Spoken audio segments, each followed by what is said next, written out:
BA fourth semester geography का पहला chapter जिसमें हमें पढ़ना है आर्थिक भूगोल। तो चैनल को सब्सक्राइब और लाइक कर दीजिए वीडियो को और फ्रेंड के पास शेयर कर दीजिए जिससे कम समय में उन्हें भी अच्छी तैयारी करने का मौका मिल सके।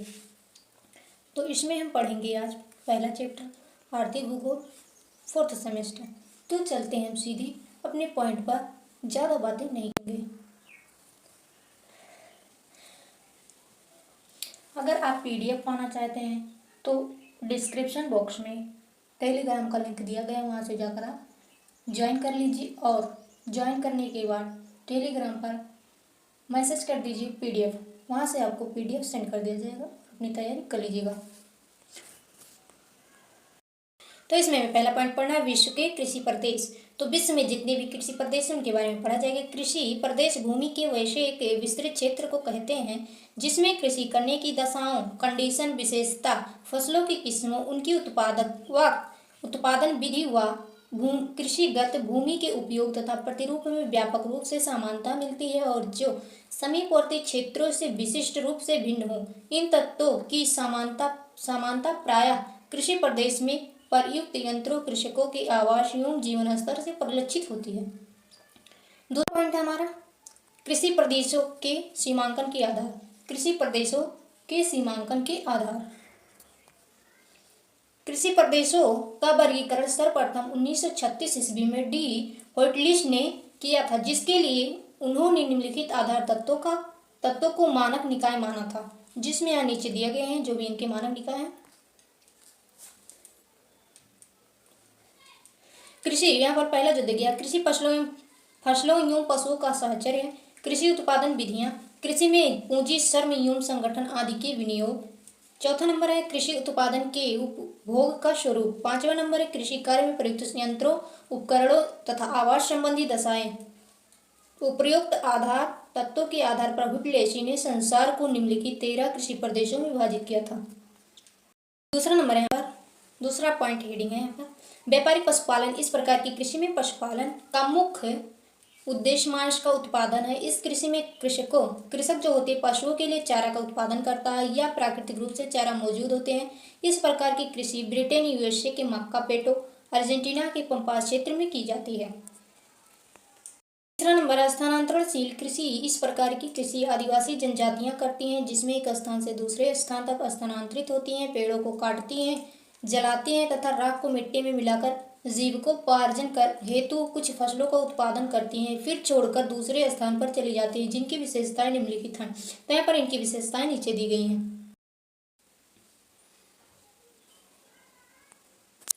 इस प्रकार की कृषि मुख्य रूप से 0 से 201 अक्षांश के मध्य की जाती है, जिसमें दक्षिण अमेरिका का अमेजन बेसिन, अफ्रीका का कांगो बेसिन, पूर्वी द्वीप समूह के कुछ देश में तथा विश्व के पर्वतीय क्षेत्रों में की जाती है। इस कृषि को मैक्सिको में मिल्पा, श्रीलंका में चेन्ना, ब्राजील में रोका, म्यांमार में तुंगा, वियतनाम में उत्तर पूर्वी भारत में झम, इंडोनेशिया, मलेशिया में लोदाग, मध्य प्रदेश में बिबरदहिया, फिलीपींस में कैंगिन, केरल में कुमारी, आंध्र प्रदेश में पेंटा, राजस्थान में बत्रा के नाम से जानी जाती है। आई होप इतना क्लियर होगा। चौथा पॉइंट है प्रारंभिक अस्थायी कृषि। यह कृषि स्थानांतरणशील कृषि का विकसित रूप है, जिसकी विशेषताएं निम्न है। खेत अस्थायी होते हैं। प्रारंभिक अस्थायी कृषि, यह कृषि स्थानांतरण, वही चीजें यहाँ पर फिर से दोहराई गई हैं, उसे छोड़ देते हैं। दूसरा पॉइंट है कृषि के साथ पशुपालन का प्रयोग। पशु के अवशिष्ट पदार्थ का उर्वरक के रूप में प्रयोग किया जाता है। प्राचीनतम तरीकों का प्रयोग किया जाता है। मानसून पर इनकी निर्भरता बनी रहती है। पांचवा नंबर है यह कृषि केवल अपने उपभोग हेतु की जाती है। चावल प्रधान गहन कृषि, तो जो यहाँ पर चावल प्रधान गहन निर्वाह कृषि है, इसको हम देखते हैं पांचवा नंबर। इस प्रकार की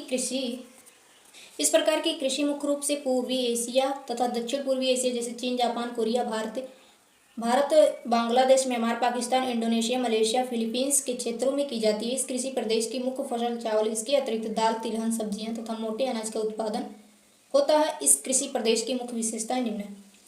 जोत का आकार छोटा होता है। प्राचीन तकनीकों का प्रयोग किया जाता है। मृदा उर्वरक को बनाए रखने के लिए फसलों में परिवर्तन या जैविक क्रियाएं की जाती हैं।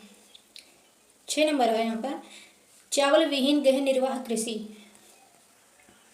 इस कृषि प्रदेश की विशेषता चावल प्रधान गहन निर्वाह कृषि की तरह है, परंतु फसलों में मुख्य फसल गेहूं, मक्का, चना, मटर आदि है। वाणिज्यिक अनाज यहाँ पर है 7 नंबर, वाणिज्यिक अनाज कृषि। इस प्रकार की कृषि शीतोष्ण कटिबंधीय घास स्थलों में पाई जाती है, जिनमें प्रेयरी पंपास ब्लेड डाउन्स घास के क्षेत्र सम्मिलित हैं। इस कृषि प्रदेश की मुख्य फसल गेहूं और मक्का है। इस कृषि प्रदेश की मुख्य विशेषताएं निम्न है। डस कृषि प्रदेश में फार्म या जोत का आकार बड़ा होता है, जो औसतन उत्पादन किया जाता है इसका। 8वां नंबर है यहाँ पर वागती रोपण कृषि। इस प्रकार की कृषि उष्ण कटिबंधीय क्षेत्रों में की जाती है, जिसमें पूर्वी द्वीप समूह, पश्चिम द्वीप समूह, दक्षिणी एशिया, अफ्रीका के गिनी तट शामिल होते हैं। जिस कृषि का मुख्य उद्देश्य फसलों को बेचकर अधिक से अधिक मुद्रा प्राप्त करना होता है। इस कृषि की मुख्य फसल चाय, कहवा, रबर, काजू, जू, केला, गरम मसाला आदि हैं। इस कृषि की मुख्य विशेषता निम्न है। यह एक फसली कृषि है। इसमें अधिक पूंजी प्रबंधन तकनीक की आवश्यकता पड़ती है। इसमें अधिक मात्रा में श्रमिक आवश्यक होते हैं। इसके लिए बहुत बड़े फर्म की आवश्यकता पड़ती है। इस कृषि में बाजार का स्पष्ट प्रभाव देखने को मिलता है, क्योंकि बाजार में इसका जो सेलिंग होता है बहुत ही अधिक होता है। 9 नंबर यहाँ पर फसल एवं पशु निर्वाह कृषि। इस प्रकार की कृषि उन क्षेत्रों में की जाती है जहां पर उत्पादन अपने भरण पोषण हेतु किया जाता है। कृषि से प्राप्त अवशिष्टों के उपयोग हेतु पशुपालन का कार्य होता है। यह कृषि प्रदेश मुख्यतः भारत, पाकिस्तान, तुर्की, चीन के क्षेत्रों में देखने को मिलती है, लेकिन अब इनका स्वरूप धीरे धीरे परिवर्तित होकर व्यापारिक